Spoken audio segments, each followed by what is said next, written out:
Hello friends and followers, welcome back to TJ's Modeling Bench.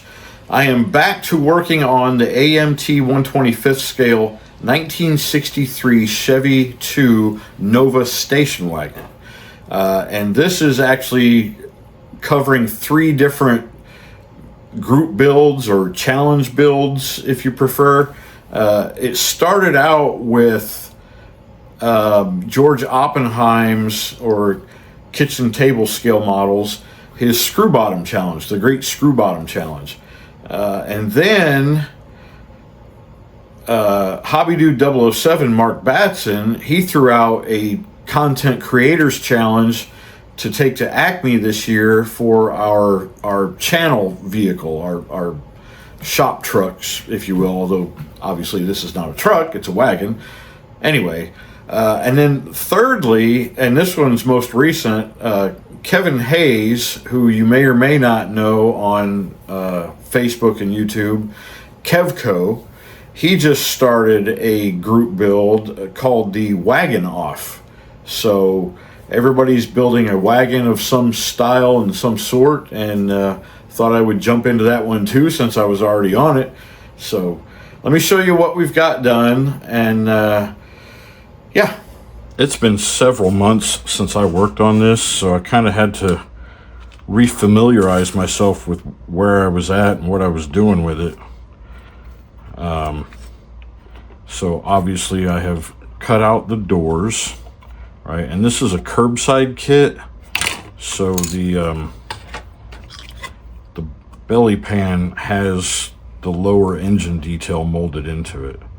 And I think I said on one of the early videos when I started this, or maybe the only video I did prior to this one, we're going to stick with that. We're not going to... I thought about opening up the hood and having a big blown engine in there, but I don't think I'm going to go that route.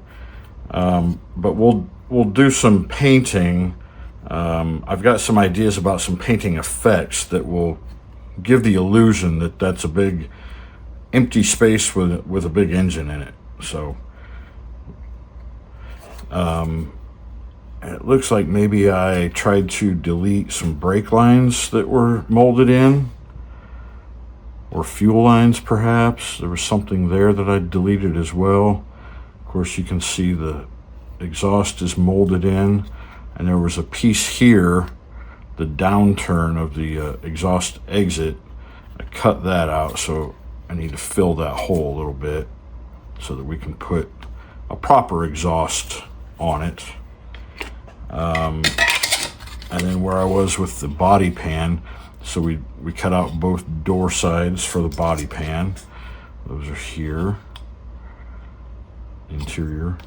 The bench seat for the back, I don't think I'm going to use that. I think we're going to keep this back end fairly open.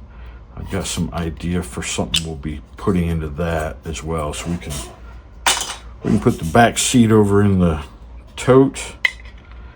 We cut off our tailgate, and there was some molded in hinges to this, so we removed those, but I'm gonna have to fabricate some workable hinges. And I thought maybe that I could use these Dubro Micro Easy hinges, because they look very similar to the hinges that are on the 1-to-1, but these are still too big for the scale I'm working at. So it'll at least give me something to work off of, similar, so that I can fabricate something that works. And what else have we got here? So all that.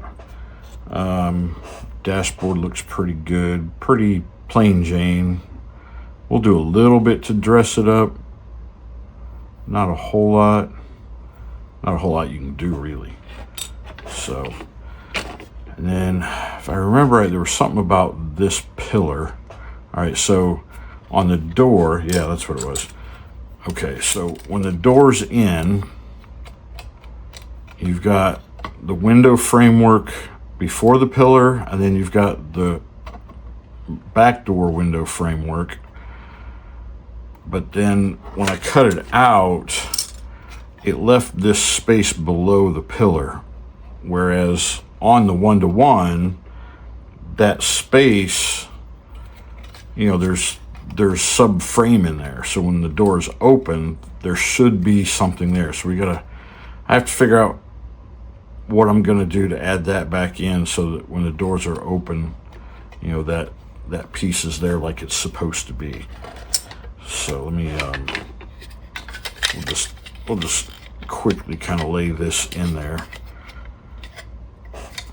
So you can see I got quite a bit of work to do. I still have to fill in the rocker panel area, get me something in there that shows that, which, you know, that shouldn't be too hard to do. I could probably easily create that piece. And that's where the contour gauge is going to come in handy, because we'll use the contour gauge inside here to get this shape. And then you can see it was angled slightly. This interior bucket is slightly angled from the upper to the lower inboard. But we can easily get that figured out. Looks like, yeah, there we go. The rear end wasn't quite in the right spot. Looks like it's good now. The spare tire hump, I may delete that as well. Although it's not really in the way for what I intend to do with the wheel wells. It doesn't protrude any further interior wise than the wheel wells themselves. So I may or may not mess with that. We'll see. Anyway, so that's where I'm at with getting back onto this thing. So I'll do a little bit of work and we'll bring you back. I found a cool picture of one of these where the side glass was not there. They had made it like a panel van kind of thing. And I was looking at this, and the way the pillars meet the lower body area, there is a step, and it is just perfect for this sheet of 10,000 styrene. Or is it 60? I can't remember. Which way does that go? The bigger the number, the smaller the thickness. Anyway, this piece is just right to sit on that step. Now I gotta trim it a little bit for the width of the window area, but I've already done this side is in. Now it may require just a touch of putty along the edge at the bottom specifically. The top edge is tucked underneath the drip rail, so I don't think that one's a big deal.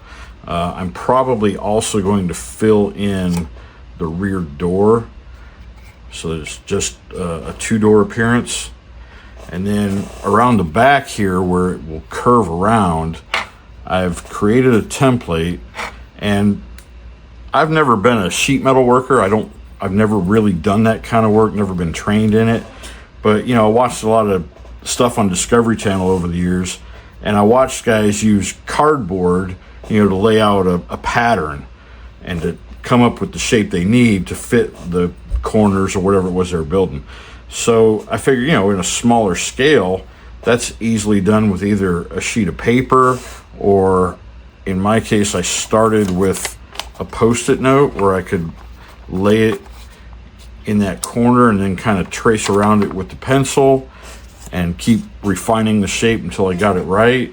I also used some Tamiya tape and laid that in there, and then helped get these corner pieces, because at the top of the corner you're going to get a bit of a concave, well, actually top and bottom, but the top is going to be a sharper concave curve than the bottom will be just a little bit wider, and that's what I've come up with here. So it fits that area perfectly. I got a little bit more bending to do on it, but I flattened this one out in order to create the second one, the mirror image of it. But what I did after I got the shape I needed, on the back side of it, I used my X-Acto and a ruler, and I made some relief cuts from top to bottom, kind of in a triangular pattern there, that allowed me to bend it a little easier without the possibility of breaking something, right? And the first time I ran across the lines with the pointy edge to define the line, but then I went back through with the back edge just to create a little slightly wider gap for the bending purposes. So what I want to do is minimize the amount of putty that I'm going to need. And in this corner, well, if I can hold it right for you. So yeah, it's pretty close. It's going to require a little bit of putty there, but after a little bit of putty and then primer and sanding, I don't think you'll notice that there at all. And it fits pretty good around the bottom. Somehow I lost a little corner of this piece, but that's easy enough to fill in. So that's where I'm at, filling in these sides to create more of a panel van look. All right, so that's where we're at with this one. I plan to do quite a bit more on it this week coming up. A few hours every night after work, and then 1 or 2 days on the weekend, hopefully. And if you haven't recently, on Sunday afternoons, check us out at the live build session. You can find it either through the Blue Ox Model Shop YouTube page or the Scale Model Outlaw YouTube page. And we start at 4 Eastern time for a couple hours, so 4 to 6 Eastern, or my time, 3 to 5 Central. Usually about 4 or 5 of us on there together, just building and shooting the bull. So if you got the time on a Sunday afternoon, be sure to check us out. Until the next time, y'all, peace and love.